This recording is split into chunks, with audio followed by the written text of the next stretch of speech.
Rahul here for Punchout Boxing. Delighted to be joined by my two illustrious colleagues here, Paul and Dave. Glad you got up early on Saturday. It's start of the Premier League, I know, for you, Carl, Newcastle. But we've also got some boxing thereafter. It's a busy day of sport for us. And of course, there's both fathers of two little ones. I guess an all-round action-packed weekend for you. Me, single, bachelor for life, man of leisure. I'm just chilling back, chilling out. Looking forward to the boxing tonight. So, of course, big fight. AJ, whoever he fights, it's a big event. Went to the press conference myself midweek. Dave, I know you're going to fight night since you can get away. Coming all the way down here to London. So we'll start with you. What do you make of the circus around the late change of opponent? You happy with Helenius as an opponent? Who would you prefer to see, etc., etc.? So first off, I think, look, with the news that dropped late last week, I think it was a week ago on Saturday, for the fight to still happen, hats off to AJ and Eddie for pulling it off in terms of an opponent in short days, short notice. In regards to the opponent as well, it's very difficult to get a very high caliber opponent in 5 days. Very difficult. Especially, some names are thrown about like, why don't you just chuck him in there with Hrgovic? Why don't you, put Chisora in there, who's also managed by him? And I don't see, I see Hrgovic as a risk for both men, for both AJ and Hrgovic for that fight to happen like that in 5 days with very little build up. So first off, hats off for the fight actually taking place. Robert Helenius, if I'm being totally honest. Again, hats off for him for taking it. However, I see AJ, I'll get my prediction out there straight away. I see AJ stopping him within 2 rounds. This is the same Helenius that was flattened by Gerald Washington. This is the same Helenius which Wilder KO'd in a round. Robert Helenius' best days are against him. And let's make another statement here as well.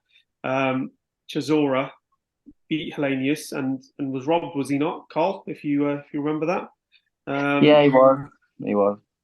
So, in terms of the opponent, I think this is what AJ needs to get that statement, that KO, that winning record back at the O2 with a vicious knockout. We asked for Dillian White.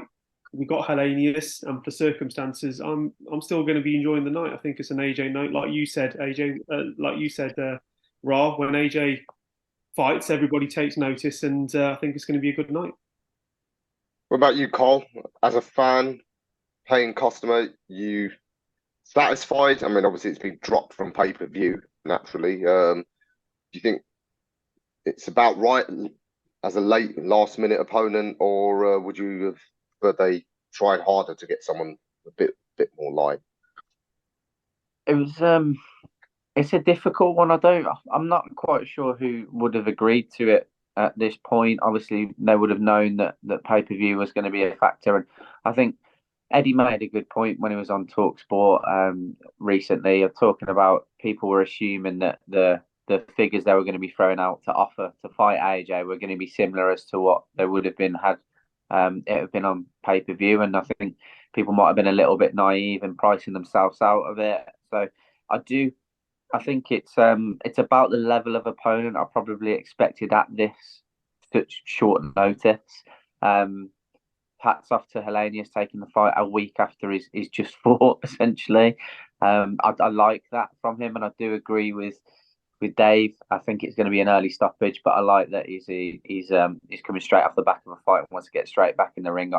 It's very throwback, and that's what draws me to it a little bit, because we love Anthony Joshua, and I think we all expect him to blow him out of the water, but there is always the minutest of chances that there's an upset there. Do I expect that from Helenius? No, but AJ always gives us a good night. He's rarely in a dull fight, to be honest. So I'm going to enjoy watching the fight as well. I'm just gutted about the Dillian White scenario. I really am. Obviously, I'm not going to be assuming that he's guilty or anything like that until he's actually gone through the proper process. But it's difficult to come back from something where you've put yourself in that position 3 times essentially.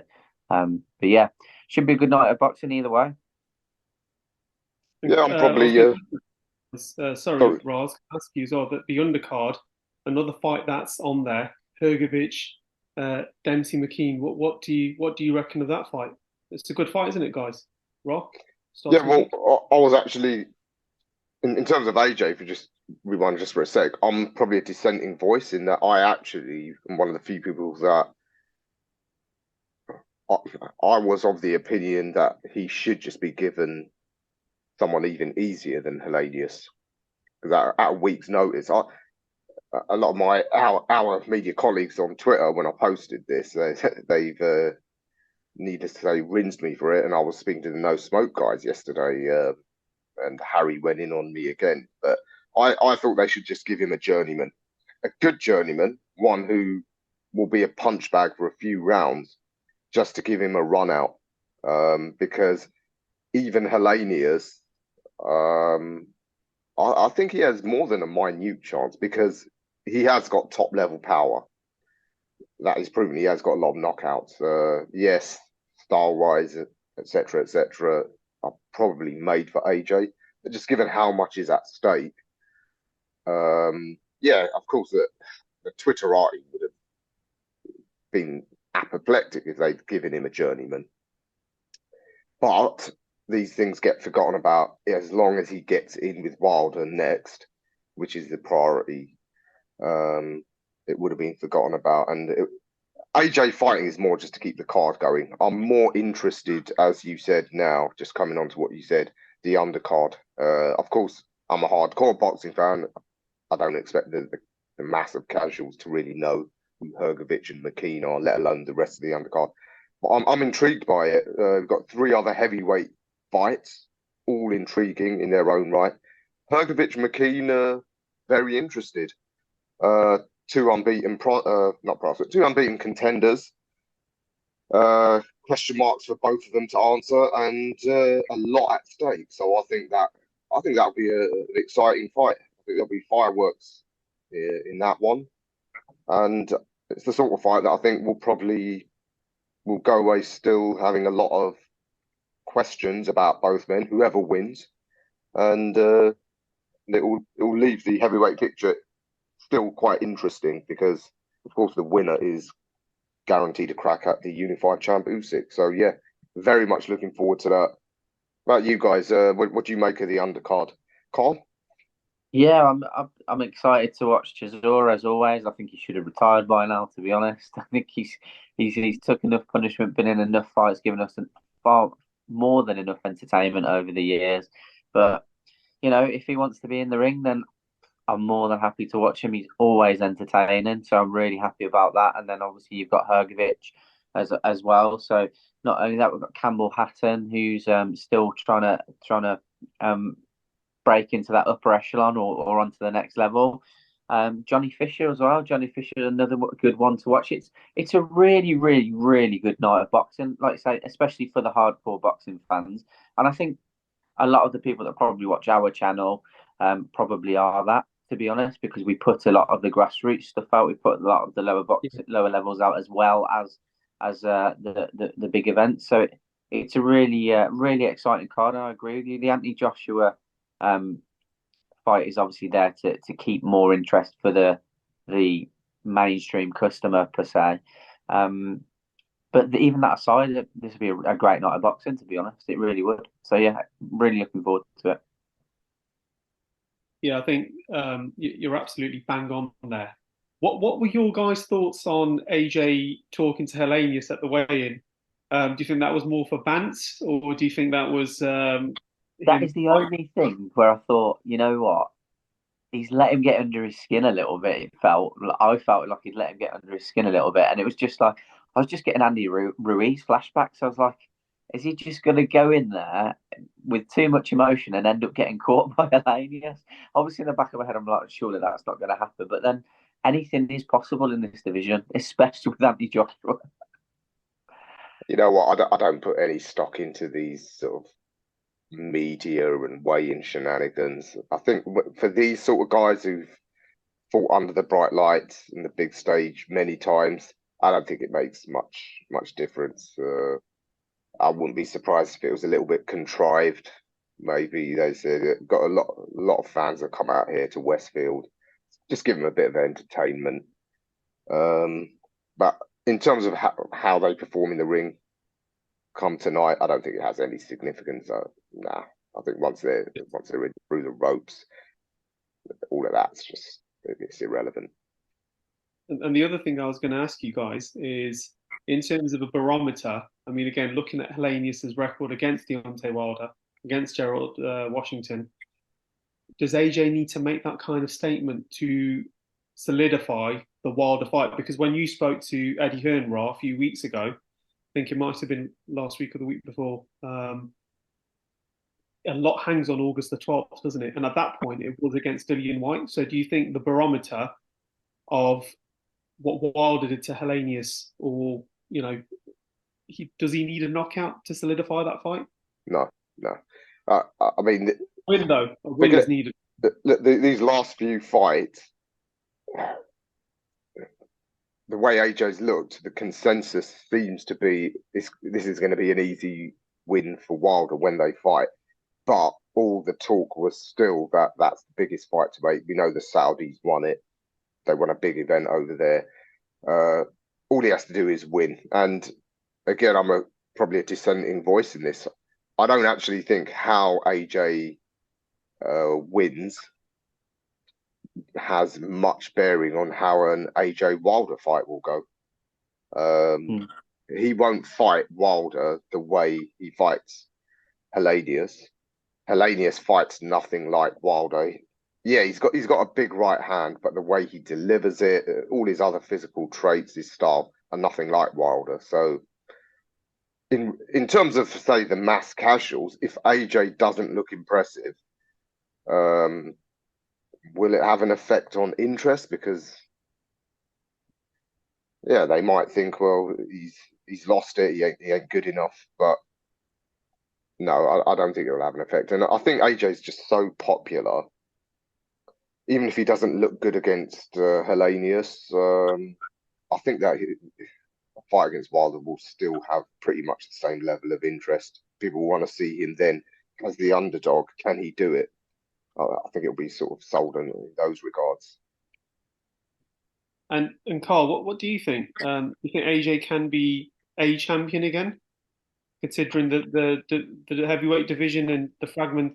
It's not really fragmented, is it? Because Usyk and Dubois fight for 3 of the titles. Tyson Fury is still holding on to the WBC, paying those sanctioning fees, I suppose. So do you think he can be champion again? I do. For me, I just feel like he needs to get back to that kind of no fear state that he was in when he was coming up through the ranks. Not necessarily trying to go and bomb everybody out of there in the first 2 or 3 rounds, but really working on his power. And I think, I'm not a boxing coach by any stretch of the imagination, but I have said this before. I think no matter how much AJ tries to work on his head movement and his boxing ability, he's just not the best heavyweight boxer. He can box on the outside to a certain extent when he wants to, but his strength is his power. And I just feel like he needs to concentrate on that more. Not for me at this level now. He's not going to outbox Usyk, for example. So if he does come up against Usyk, he's got to try and get him out of there. And for me, that's the only way he's going to get back to being a champion. And whether he's got the mindset to do that, I think he has.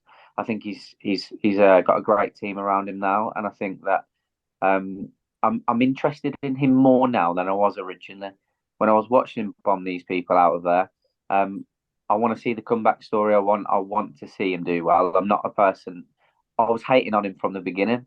I'm not now. I'm converted. I really want him to do well. I want to see what he's got, and I think this is a real test for him. I agree with Ra.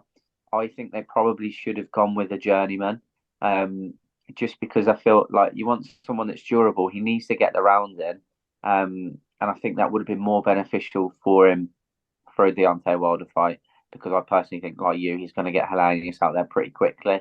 And realistically, other than a confidence boost, what does that really do for him if he bombs him out in 2 rounds? It's not much work, to be honest.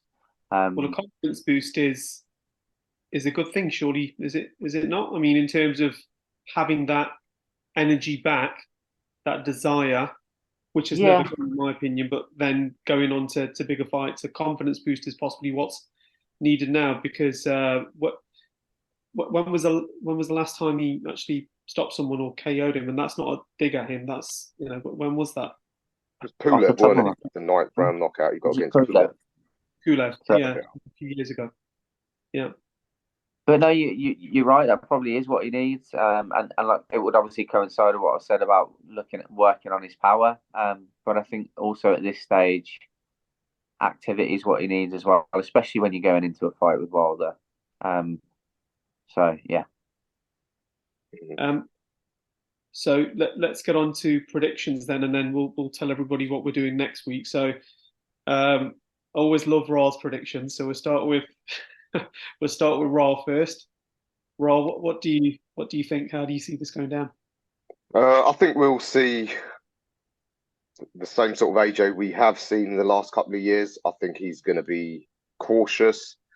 I think he will have learned the lesson of the Ruiz fight in not trying to emulate Deontay Wilder. I think he'll do what he does now. This is AJ 2.0. I think he'll come out for a few rounds, feel Helenius out cautiously, box for a bit, and then when he feels comfortable, then up the tempo and let some combinations go and stop him in 6 rounds. I don't see it being a spectacular knockout, the sort of which we saw early on in his career. I think that AJ's actually gone. I think he is now a cautious boxer puncher. That's his style, and I think that's what he'll use moving forward for the remainder of his career. So I would say an underwhelming AJ stoppage in 6 rounds. Do you think that style that he's got now, Rod? Do you think that he's capable of winning a belt with that style? Oh yeah, not only that. Again, I'm a dissenting voice in this. I'm a believer in AJ. He's my local boy. I think he will not only be heavyweight champ again, a heavyweight champ, if not the heavyweight champ. I also think he'll outbox Wilder with that style and probably beat Tyson Fury with it by the time they fight. Because when people compare these fighters, they usually are comparing the best version against the best version. I think the best version of Fury and Wilder are long gone. By the time AJ fights them, they're going to be more diminished than he is. And that's why I actually think he will defeat both of them by the time they fight. Could he beat many of the top 10 hungry upcomers? The answer is no. But the politics of this sport are such that they'll probably never have to. Your Hergoviches, Bakolis, Makhmudovs, all of these guys, they're probably never going to get a sniff near any of the big three. So, yeah. Yeah, but Carl, what about yourself? I think I don't digress too far away from what Ra has said. I think it's probably going to be and I would understand if it went that way. And like I said, I wouldn't be surprised at all. But I've just got a feeling that he's going to end it pretty early, to be honest. I think Helenius, as we said, he has got power. He's definitely not just going to be a punch bag, but after three pretty devastating KOs he's had, to be honest, and they will take their toll. So I just think that I think AJ is going to, at the very latest, I think it will be the 3rd round, personally. Yeah, no, I've said he'll do it by 2, but I'm going to actually say now within 3. But I can't see. I'm yearning for the old AJ to come back as well. The old bomb him away, walking in with Stormzy. That wasn't his peak by any means, but it would be great if he does launch that again, and it's AJ 3.0 where he can box on the back foot and he can do that. Yeah, I think that's it. I think merging those two styles is the best way for him to go, and I feel like he's concentrated on either one too much, if that makes sense. So, yeah, I think trying to merge those styles is definitely going to be the way that he can be the champ, and he definitely has got it about him, definitely, and he's got the right team. And just one final thought before we go into what we're doing next week, but Derek James as well. Possibly a lot of pressure on him after the Errol Spence Jr. loss, because the coach also takes pride in his fighters, obviously, but they take the L's as well, don't they? So do you think he needs to deliver as well, guys? Yeah, massively. Do you not? No, Carl? I don't. I mean, I I think a lot of the noise is coming from the media, but I don't think Derek James himself will have that weight on his shoulders, because I think inside the sport they know that Crawford would have done to Spence whoever was in either of their corners that night, and of course also his charge isn't fighting anyone as good as Crawford this time. So I think James has been in this game long enough to be able to zone all of that out. But you disagree, Carl? No, I don't disagree with what you've said. I agree with that. I think it's from a media perspective, which he won't care about anyway, is my point. He won't care about that. But from a media perspective, definitely, just because I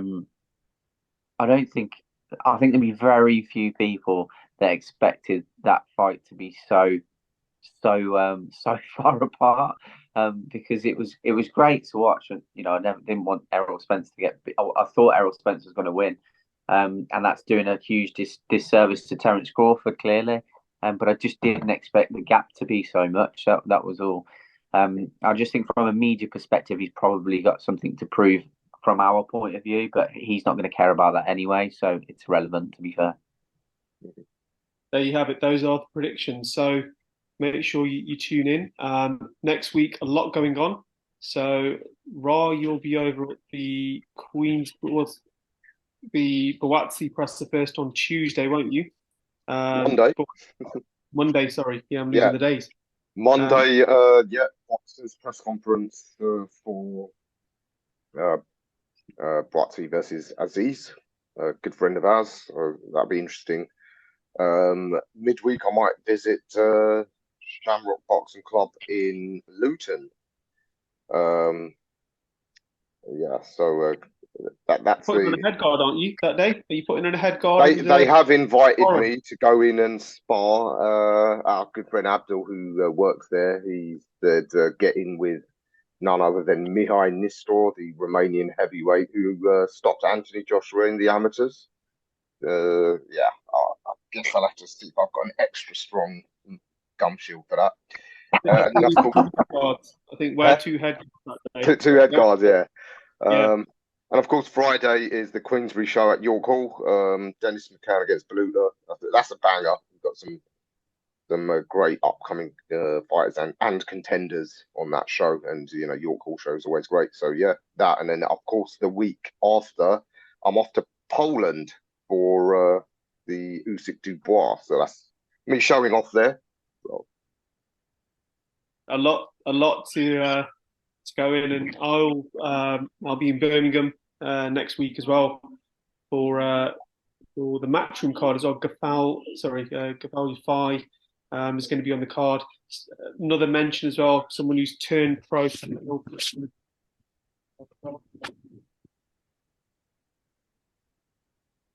Just lost you there. Yeah, lost your audio, Dave.